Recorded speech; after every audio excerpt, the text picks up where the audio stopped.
¿Cómo andan? Buena semana para todos, bienvenidos. Vamos a abrir nuestra agenda con un tema que en este momento genera noticia en Bolivia, porque arrancó hoy a las 0 horas, o sea, a la medianoche, paro indefinido en ese país, con bloqueo de todas las carreteras del país contra el gobierno de facto de Yanín Áñez. Preguntamos si la Fuerza Popular logrará que triunfe la fuerza del voto. Hoy la autoridad, el Tribunal Electoral dará a conocer si proscribe o no al MAS. Entonces, en plena ebullición política vamos a sumar también actualidad y análisis en nuestro programa. Tenemos presencia en Twitter y en Instagram. Lo invitamos a que se sume, que también es una buena herramienta el Instagram para conocer un poquito más, para interactuar, para saber dónde están ubicados, de qué manera nos ven. Conociéndonos, podemos mejorar nuestro vínculo. Así empezamos.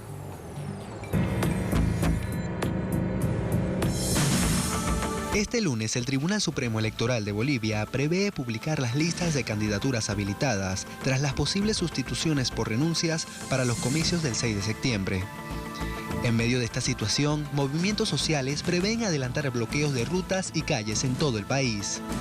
La medida exige que el gobierno de facto dé marcha atrás con la postergación de las elecciones generales previstas para el 6 de septiembre. La protesta se enmarca en una huelga general por tiempo indefinido convocada por la Central Obrera Boliviana junto a otras organizaciones sindicales, campesinas e indígenas. Esta mañana en Agenda Abierta analizaremos el panorama electoral en Bolivia, marcado por la demanda de organizaciones sociales que exigen al Tribunal Supremo Electoral retractarse y realizar los comicios el 6 de septiembre.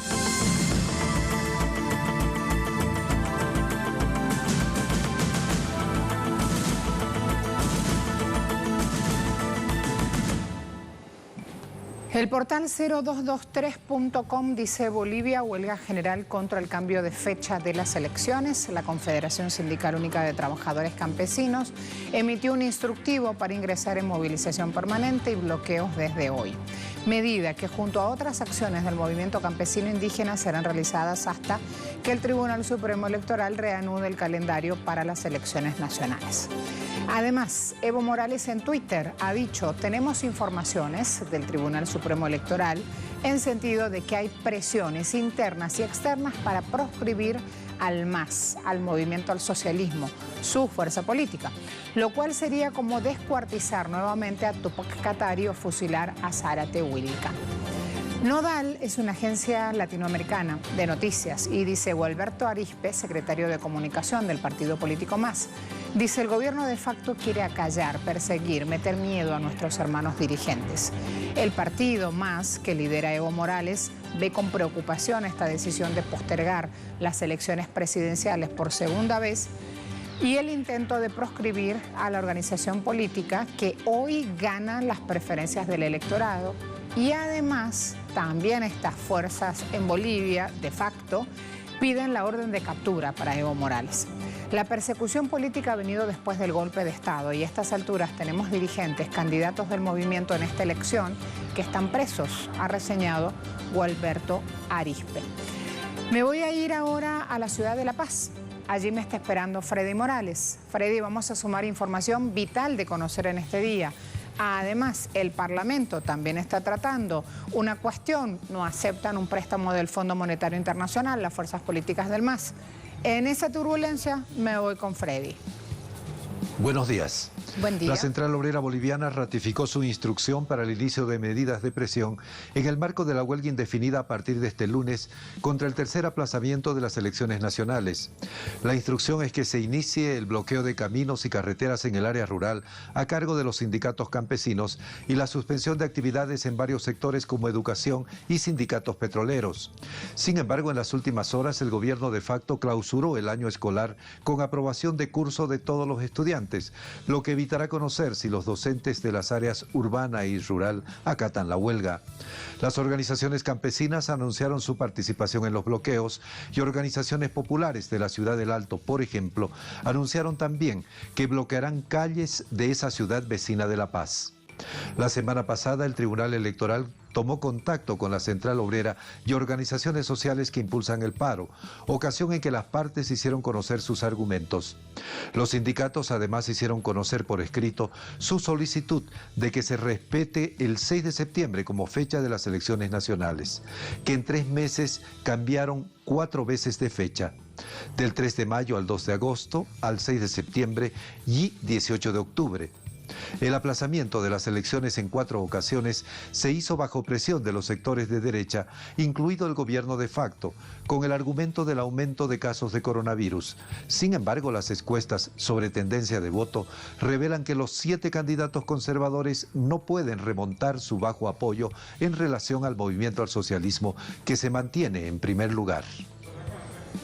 Vamos a ver, ya me están esperando también en La Paz. Aquí, en el equipo de trabajo, con redacción, con producción, cruzábamos opiniones de lo que se espera para hoy en Bolivia. También estamos esperando las imágenes, así que es muy importante que con Juan Pinto, político y experto en temas electorales, podamos dilucidar en este momento qué pasa allí.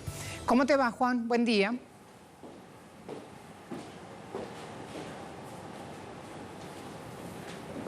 Juan, espero retomar el sonido.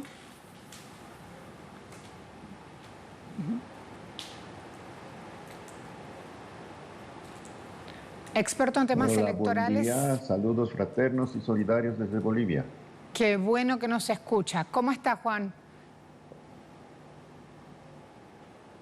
Bien, esperando la nueva situación, no sé si me escuchan ahora. Perfecto. ¿Hola? Sí, lo escuchamos. Sí.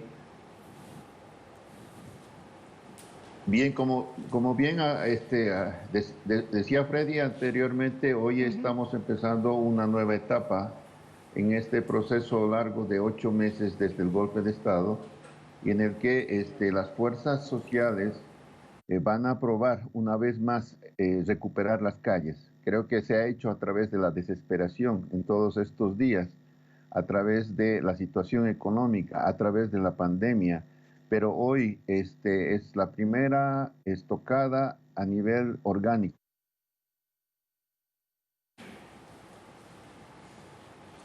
Convocatoria contra el golpismo y por la defensa del voto, y la CETUTV está convocando al bloqueo de caminos. Esta situación es la que se está planteando de inicio desde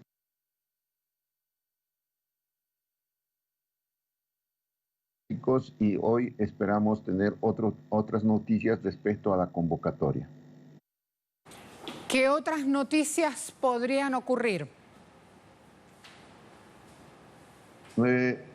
Sobre todo el tema de que la población se vaya sumando, porque normalmente los paros en Bolivia, los paros generales, sobre todo en estos últimos 14, 15 años y antecitos de ello, que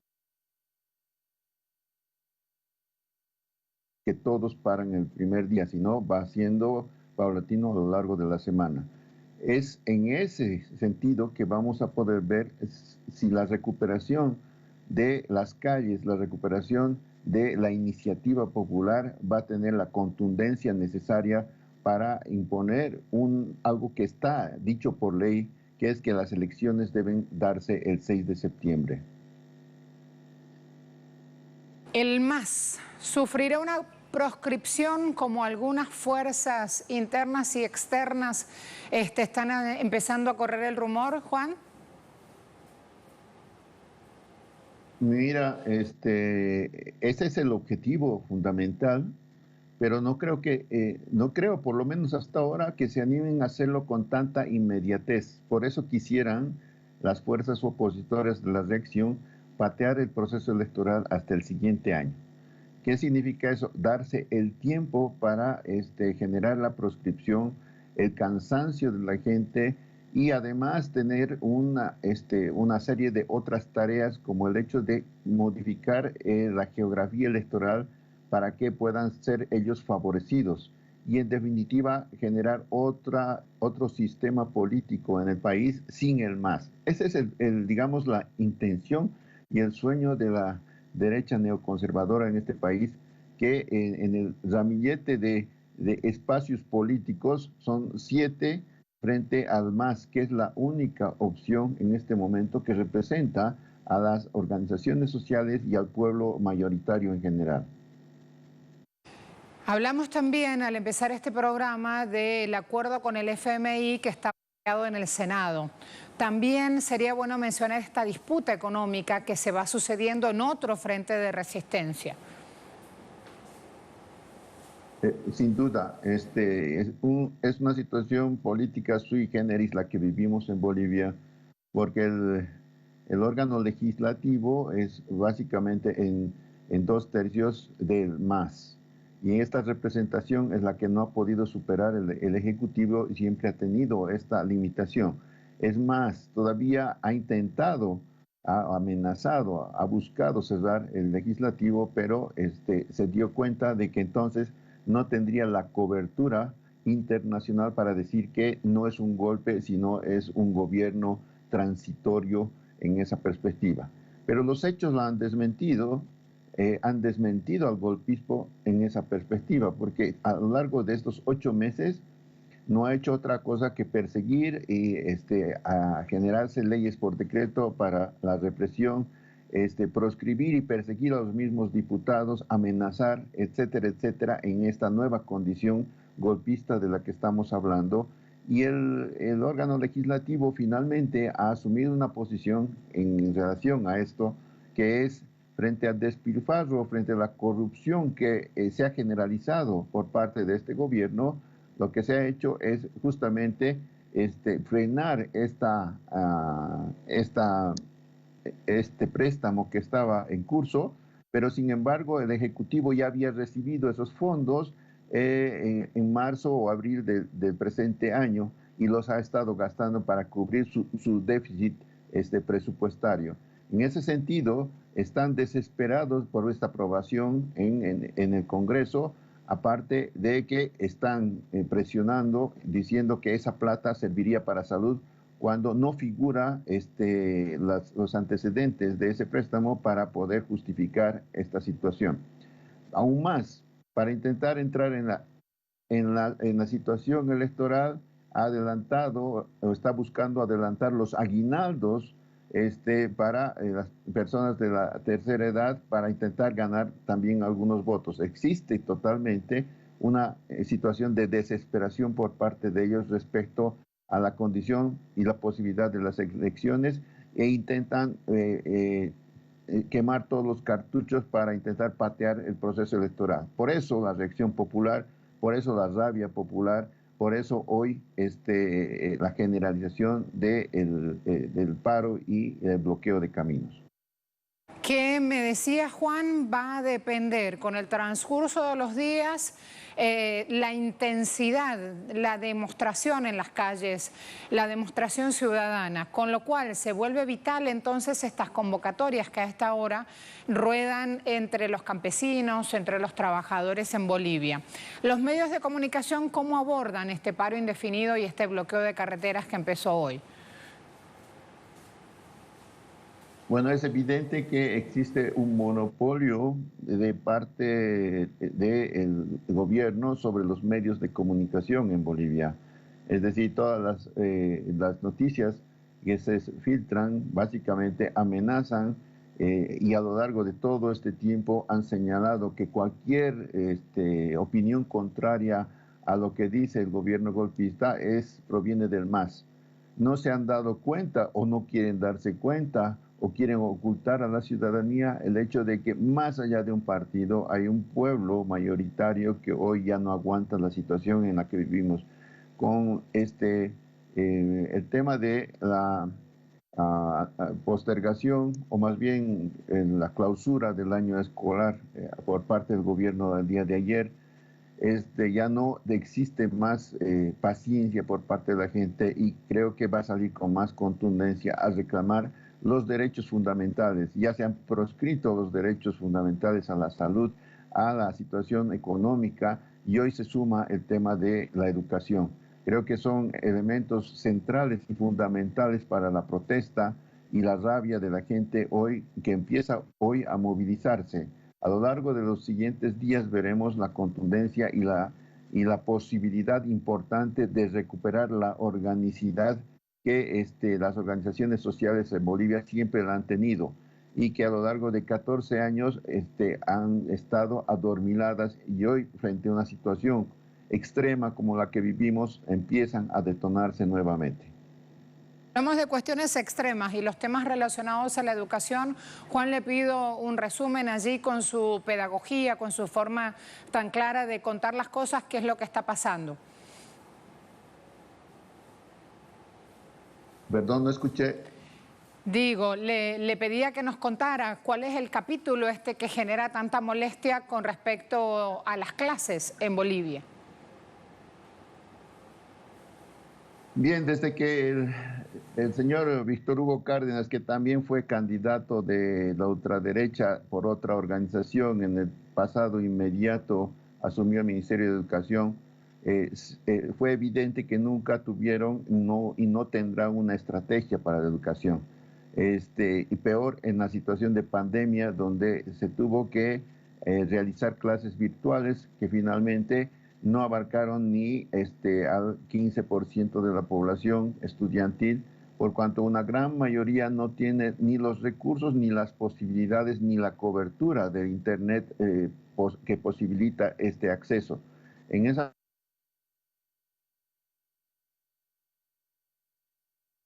padres de familia han tenido una resolución como la que ayer acaba de realizar el gobierno, que es y quitarse un problema más, según ellos, que es el tema de las clases y la presión de las familias, clausurando el año escolar, decretando de que todos los niños pasen y que los profesores igual van a recibir su sueldo. En esa perspectiva, la reacción de la gente es que de alguna manera los colegios privados que cuentan con recursos y posibilidades van a continuar con los cursos para poder aprovechar el conocimiento y todavía el pago que se va a realizar a los maestros. Pero los colegios fiscales, los colegios rurales no van a tener esa posibilidad. Y lo que se está gestando justamente es una vez más una decisión en función de la discriminación. Los que puedan y los que pagan tienen posibilidades de tener educación más allá de la formalidad. Y los que no tienen, simplemente no tienen ya educación. Como antes han anulado el Ministerio de Cultura, hoy prácticamente nos están quitando el derecho a la educación a la mayoría de los bolivianos. Y esa es la condición en la que ha actuado este gobierno golpista a lo largo de estos 7 a 8 meses, prescribiendo sobre todo los derechos fundamentales de las personas y en última instancia prescribiendo el derecho fundamental también como derecho político, el derecho al voto. Eso es lo que está haciendo, porque quiere deshacerse de un voto mayoritario que en este momento favorece al MAS y a lo largo de estos 8 meses no ha dejado de crecer. No saben cómo hacer desesperadamente para deshacerse del MAS, de la representación popular, y por eso quieren prescribirlo en esa perspectiva. Por eso la rabia de la gente y la contundencia posiblemente del paro y el bloqueo que está en marcha. Un gran abrazo, muchas gracias. A ustedes las gracias. Saludos fraternos. Saludos igualmente. En Bolivia empezó hoy a medianoche el paro indefinido, el bloqueo de carreteras contra el gobierno de facto de Áñez. ¿La Fuerza Popular logrará que triunfe la fuerza del voto? Es lo que estamos preguntando. La pandemia recrudece en Bolivia en medio de todas estas situaciones que ocurren. Ustedes dicen sí, la Fuerza Popular 70,8%, no 8,3%, no sé, 20,8%. Hay toda una guerra política atizada contra Evo Morales y contra aquellas personas que están en la lista que hace parte de la opción política del MAS. Así entonces vamos siguiendo los hechos, esperando el pronunciamiento del Tribunal Supremo Electoral. Hay cosas que no quiero perderme de mostrarle a esta hora. Mire lo que está ocurriendo en México. Imágenes en vivo, ya les muestro en un ratito también, está hablando el presidente de la Nación. Nuestro corresponsal en México, que va siguiendo esa conferencia del presidente, Eduardo Martínez, se llama nuestro corresponsal, dice: el acuerdo para el regreso a clases representa el inicio de una nueva etapa en la historia de la televisión en México. ¿Quién lo está diciendo? El titular justamente de este organismo. Las clases a distancia serán evaluadas y contarán con el reconocimiento oficial. La pandemia no permite ahora el retorno a las aulas, así de contundente. Luego, ya vamos a ir también a la palabra justamente de esas autoridades. López Obrador, abriendo esta conferencia de prensa, mencionaba lo siguiente. Voy al tuit del presidente. La salud es primero. El 24 de agosto inicia formalmente y a distancia el ciclo escolar 2020-2021. Conferencia matutina. Él mismo está empezando a rodar esta información vía Periscope y a esta hora está hablando justamente la autoridad de educación. Vamos con eso. De sumarnos a esta iniciativa. Estamos convencidos de que pronto saldremos de esta contingencia sanitaria. Entonces, alumnos y alumnas, maestras y maestros podrán regresar a ese maravilloso espacio de convivencia y socialización que es la escuela. Mientras tanto, aquí estamos, dispuestos a llevar nuestras señales a todos los rincones del país para que ninguna niña, ningún niño o adolescente se quede sin clases, para que, independientemente de su condición social o del lugar donde vivan, en las grandes ciudades o en los poblados más recónditos, todas y todos tengan la posibilidad de continuar sus estudios en la seguridad de su casa, desde la pantalla de su televisor. Hoy más que nunca necesitamos colaborar y estar unidos. Por eso estamos aquí, para trabajar juntos en favor de la educación en México. Muchas gracias, señor presidente.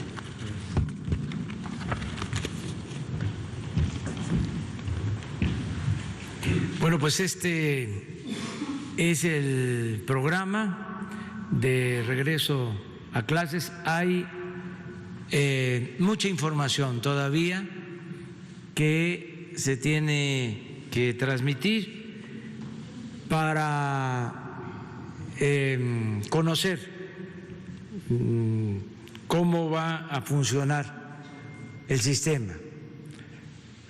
Es importante decir que va a llegar a todo el territorio nacional, que es de cobertura amplia, porque se está logrando la integración de las televisoras, tanto de estas 4 televisoras que tienen cobertura suficiente, como de las televisoras del sector público, el canal 11, el canal 22, 14 y la red de televisoras de los estados. Esto nos va a permitir tener cobertura completa.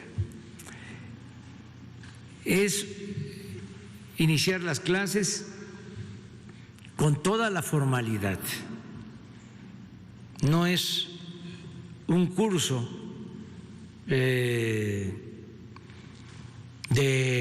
emergencia o transitorio. Es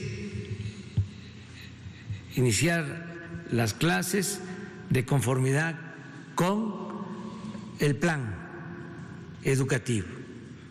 Se van a tener los libros y todos los instrumentos necesarios.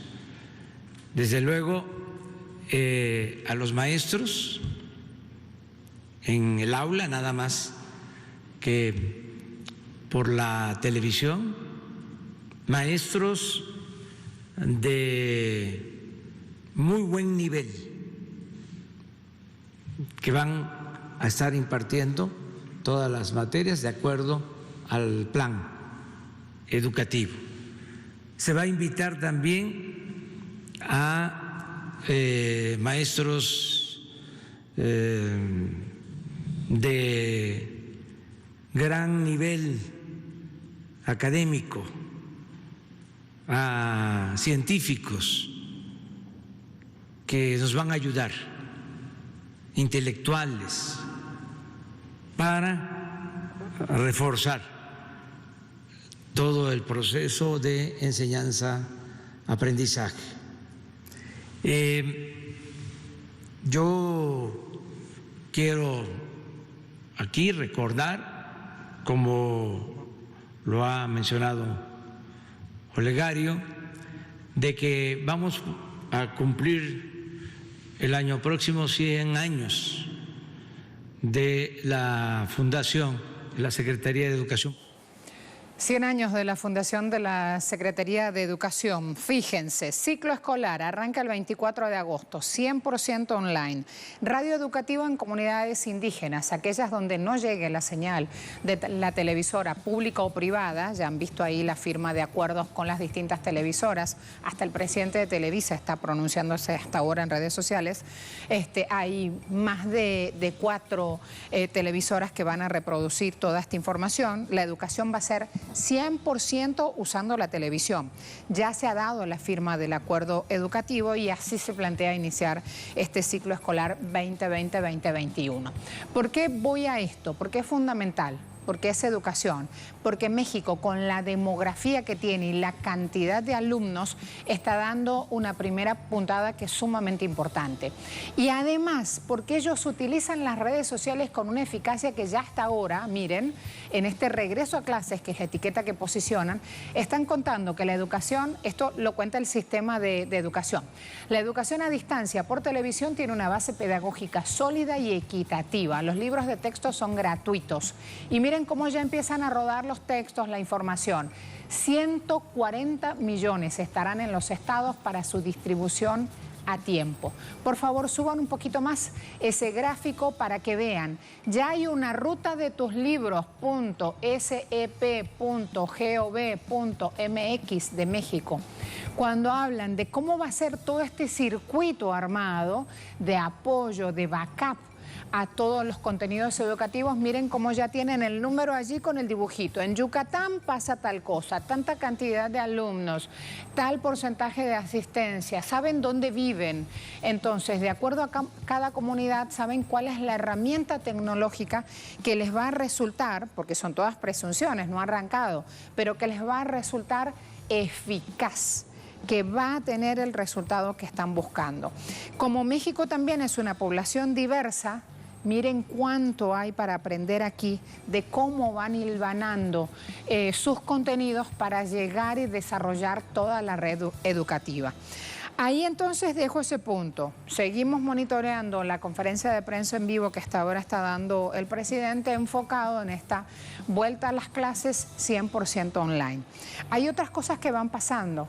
A esta hora, si van a redes sociales, todos hablan de los convenios que ha firmado Rusia con 7 países latinoamericanos para proveer la vacuna anti-COVID. Nosotros pusimos hace algunas horas esta información. Rusia inicia en octubre vacunación masiva anti-COVID.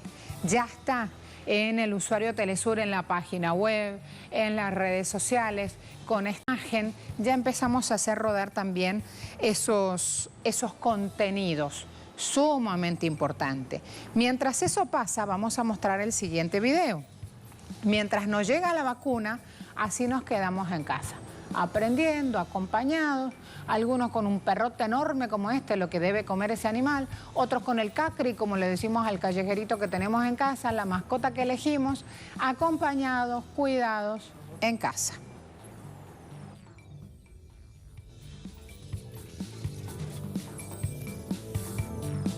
Bello, muy bello. El amor de los animales no tiene precio. Allí están, sea el que sea, ¿eh? Si encontró uno en la calle y decidió con buen tino llevarlo a casa y puede hacerlo, así responden. Cuidado infinito, siempre están ahí al lado. Rueda de prensa del Ministerio de Salud cubano sobre la pandemia. Vamos a enlazar a esta hora con La Habana.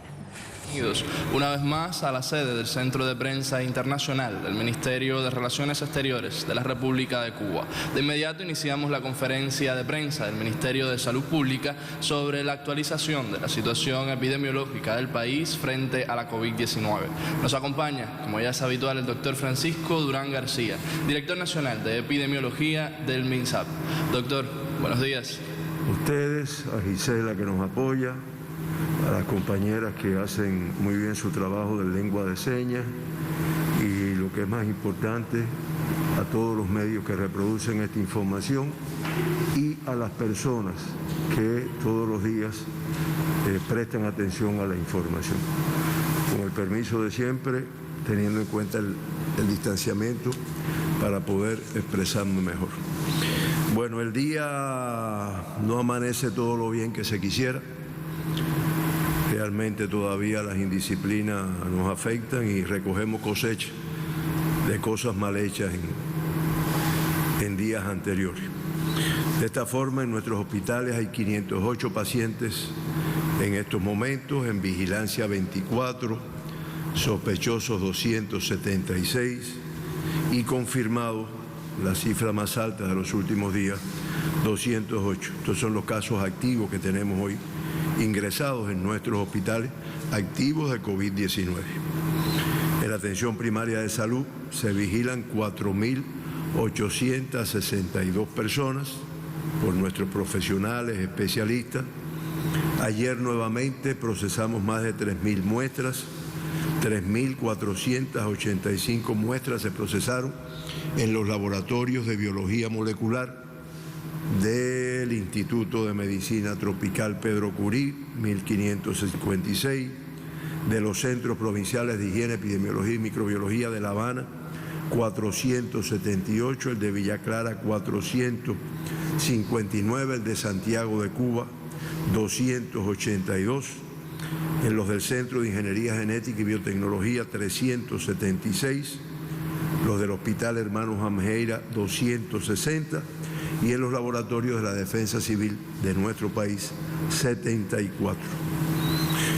Como resultado del procesamiento y análisis de estas 3.485 muestras, se diagnostican en el día de ayer 24 personas positivas a la COVID-19, positivas al SARS-CoV-2, y de esta forma, en Cuba, después de haber procesado 274.474 muestras mediante la técnica de biología molecular, PCR en tiempo real, 2.670 personas, el 0,97%, se han confirmado con la COVID-19.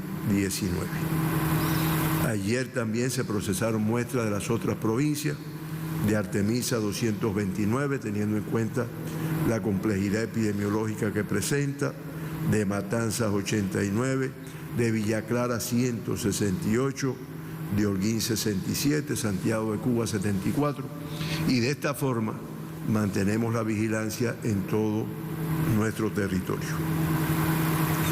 Los 24 casos diagnosticados son cubanos, 16 son contactos de casos confirmados previamente, y ya el 86,9% de los casos confirmados en Cuba pues tienen como antecedente haber sido contacto de casos confirmados anteriormente. En 3 de los casos diagnosticados ayer, de los 24 diagnosticados ayer, no se pudo precisar la fuente de infección, aunque se trabaja para poder lograr y a poder hacer bien el trabajo de control.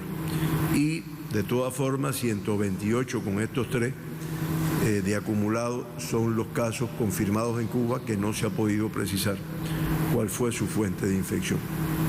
5 casos de los 24 ayer pues tienen fuente de infección en el exterior de nuestro país. Y con estos 5 se acumulan 217 personas diagnosticadas en Cuba que han venido del exterior ya infectados, ya incubando la enfermedad. 16 son femeninas, ya representan el 49,9%, y 28 masculinos y representan el 50,1% de todos los casos diagnosticados en Cuba. Como ven, vamos a un equilibrio entre ambos sexos en nuestro país en cuanto al comportamiento de los casos confirmados. 13 de los 24 fueron asintomáticos, eso representa el 54,1%, y de todos los acumulados en la pandemia en Cuba, el 55,4% han sido asintomáticos en el momento del diagnóstico.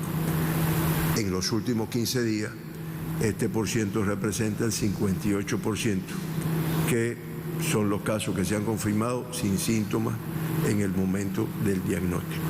Importante característica, importante y peligrosa característica de esta enfermedad. Por grupos de edades, tenemos un niño en el día de ayer de 11 años de edad, de aquí de La Habana, contacto de un caso confirmado.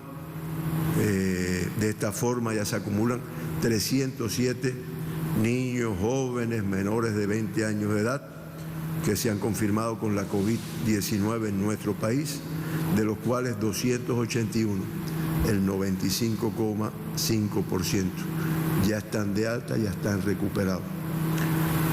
Prácticamente todos han tenido una evolución clínica estable, lo cual no podemos decir. O sea, expresión del tratamiento, del seguimiento previo y después de su diagnóstico. Porque realmente en el mundo siempre se reportan fallecidos por estas edades. De 20 a 39 años de edad se diagnosticaron ayer 7, 10 están en el grupo de 40 a 59 años de edad y 6 en el grupo de 60 y más años. Y no sé si Lilian nos puede ayudar con una gráfica que pusimos ahí de acuerdo al comportamiento por grupos de edades, lo cual evidencia, ahí lo tiene, y yo sé que con la distancia no va a ser posible ver todo ahí. Ahora, la curva azul intensa que está ahí es el grupo de 20 a 39 años de edad. Sin embargo, la verde, que está un poco más para abajo, es el grupo de 60 y más. Como ustedes ven, todos los grupos de edades incrementan en la semana 31, que es la semana que recién finaliza. Este es un esfuerzo que hizo el máster, el geógrafo del Centro de Vigilancia, Roberto González, que nos permitió hacer este análisis. Fíjense que todos los grupos de edades se incrementan. Pero llamamos la atención porque fíjense que la curva roja, que es la que es el grupo de niños de 0 a 19 años de edad, de niños, de jóvenes, fíjense que siempre ha estado por debajo de todas las demás curvas en toda la evolución de la pandemia en Cuba. Sin embargo, fíjense cómo en las 2 últimas semanas se ha disparado este grupo de edad. Y yo insisto con esto porque con frecuencia vemos un número importante de jóvenes que se confirman en el diagnóstico que se hace y además de eso que tienen conductas de mucho riesgo.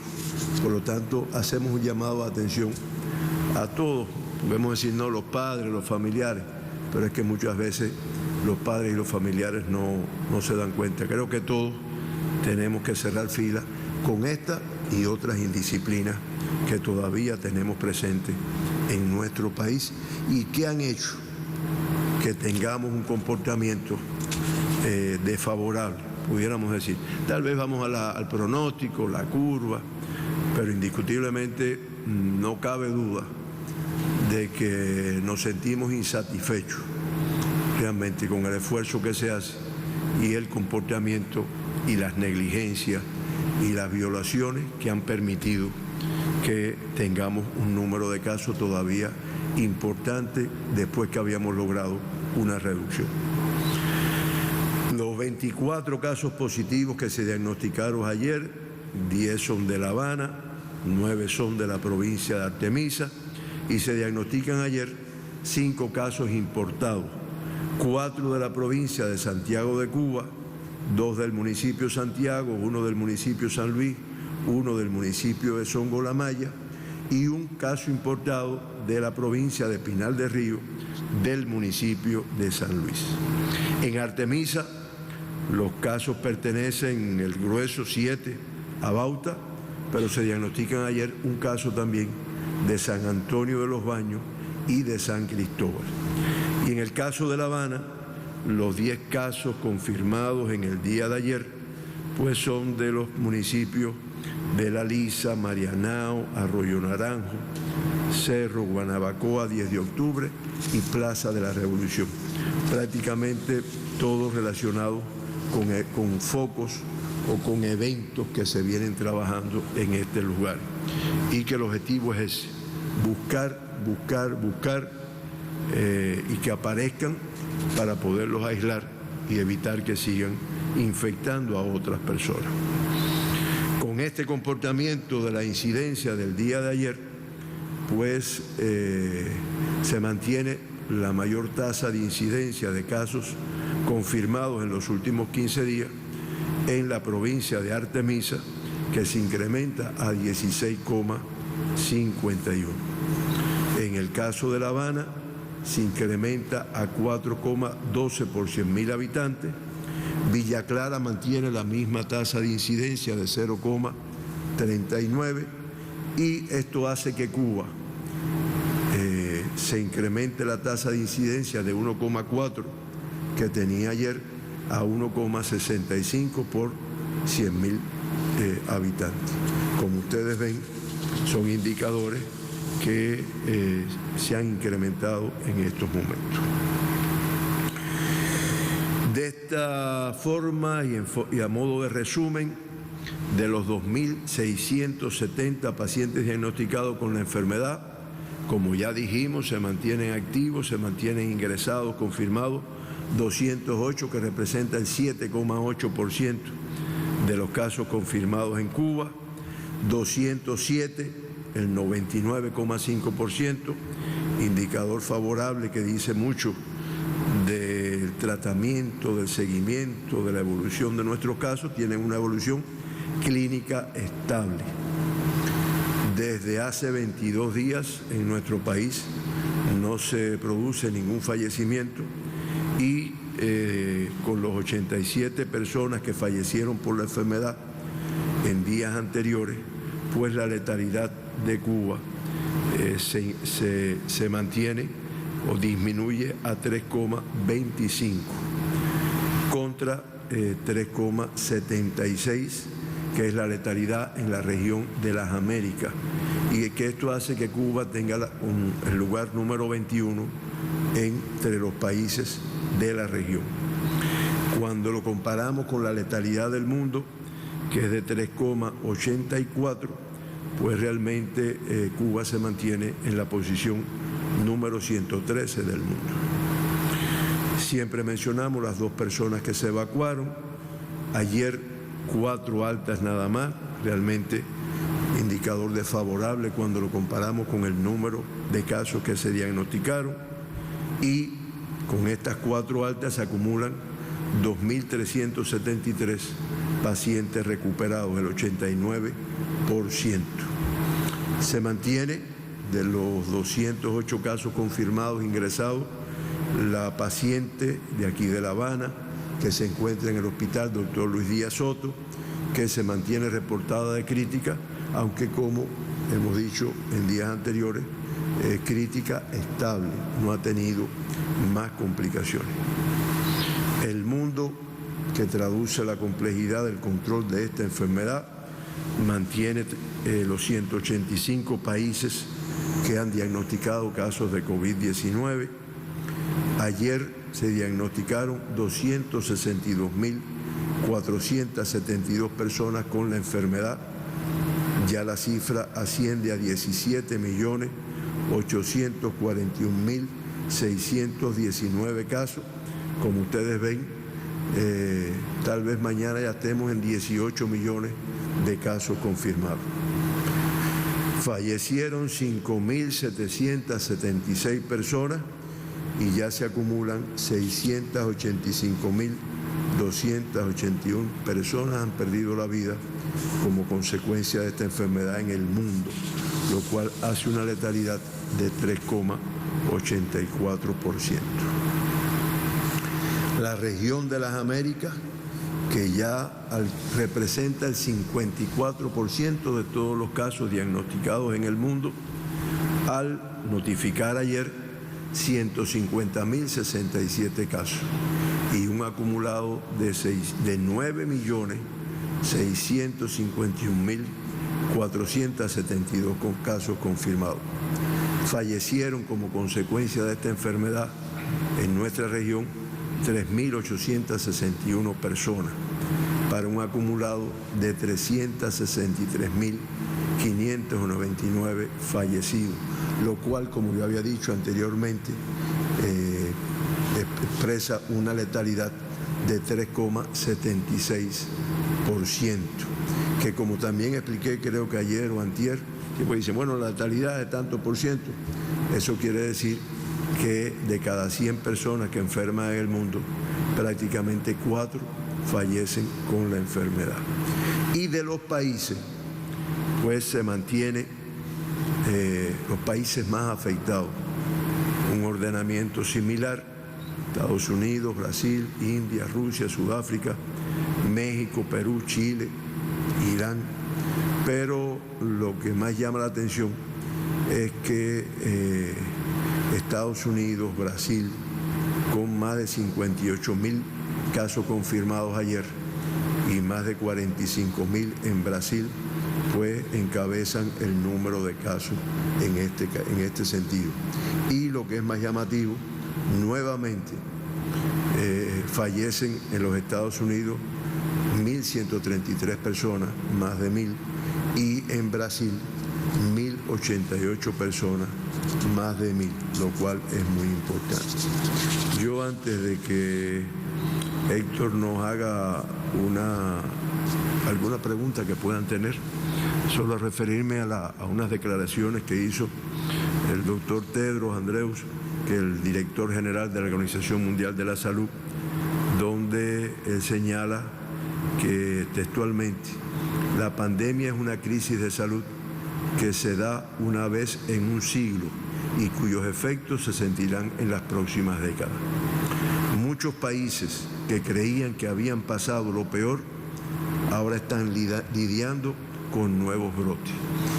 Lo menciono porque es un reconocimiento por nada menos que una autoridad como el doctor Tedros, director general de la OMS, de la problemática de esta pandemia, de la complejidad, que era algo a lo que el mundo no se había enfrentado y que nos llama la atención de que ningún descuido podemos permitir en nuestro país, porque podemos hacer un retroceso que no lo vamos a permitir, pero tenemos que participar todos, además de las medidas coercitivas que se deben de adoptar y que ya se están aplicando. Y dentro de este pronóstico tan sombrío, pues Rusia, como también vimos anunciado ayer o informado ayer, en el mes de octubre debe comenzar a aplicar, de acuerdo a la evolución que han tenido las investigaciones y los ensayos con las vacunas que están preparando, debe comenzar a aplicar masivamente la vacuna en el mes de octubre.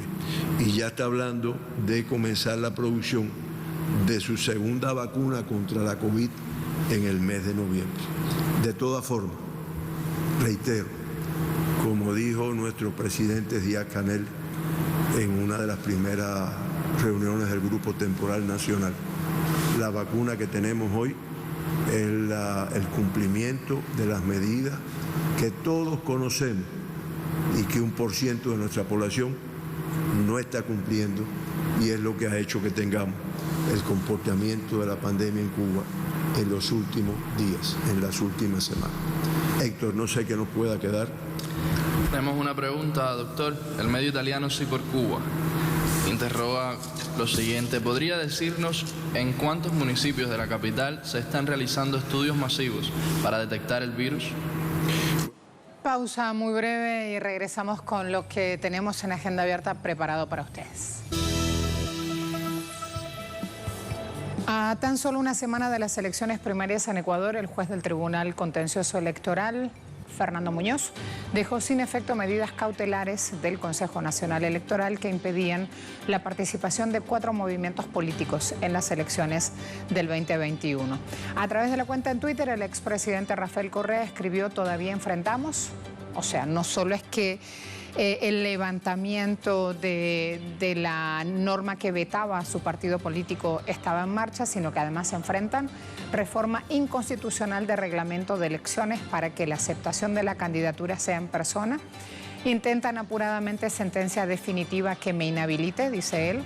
En caso necesario atrasarán las elecciones. Enfrentamos dictaduras. Esto lo está diciendo a través de su usuario en Twitter.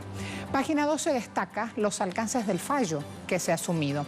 La decisión de este juez puede ser todavía recusada porque el CNE, pese a que solo falta una semana para las primarias de todos los partidos políticos, el fallo implica una sentencia de primera instancia, con lo cual todavía está la posibilidad de una presentación de apelación o de ampliación. Si no hubiese ninguno de estos procesos, la decisión se ejecutaría en 3 días y su cumplimiento sería de manera inmediata. Algo de lo que está pasando en Ecuador a esta hora, y nos vamos a conversar con Denise Herrera, nuestra corresponsal, a lo largo de este día para tener más presunciones y más informaciones acerca de los hechos. Allí entonces sigo hablando a esta hora de lo que ocurre en el país ya vía redes sociales. También en este día nuestra Latinoamérica va presente de esa información que va surgiendo en Ecuador. Estoy chequeando mientras tanto en vivo informaciones en Quito, a ver para qué lado podría apuntar hoy la información en el plano político. Ahora me espera Bartolota en Argentina. A ver, Juan. Buen día. Luego de 4 meses sin actividad judicial debido a la pandemia del coronavirus, se retoma este lunes el denominado juicio de la obra pública, por el cual se investiga el presunto direccionamiento de las obras públicas encaradas en la provincia de Santa Cruz a favor del empresario Lázaro Báez, detenido desde el 2016 sin condena con prisión preventiva desde entonces, contrariando la legislación vigente que impide tener detenida a una persona durante tanto tiempo y sin condena. Por otra parte, también se encuentra procesada, entre otros, la actual vicepresidenta Cristina Fernández de Kirchner, quien en reiteradas oportunidades ha denunciado que esta causa fue armada en su contra y forma parte del lawfare que se pergeñó para perjudicarla y tratar de detenerla. En su momento, Cristina dijo ante el tribunal que la juzga que la obra pública la ejecuta el jefe de gabinete, por lo cual van a tener que citar, dijo textualmente, al actual presidente Alberto Fernández, que por esa época ocupaba esa cartera. El juicio continuará de manera presencial y remota debido a la continuidad de la cuarentena. Juan Carlos Bartolota, Telesur, Buenos Aires. Atentos entonces a esta reanudación de juicio contra Cristina Fernández. Se había suspendido a causa de la emergencia sanitaria. Esa es la noticia en este momento en Argentina. Lo que ocurre en nuestros pueblos en pantalla de Telesur. Hasta la próxima.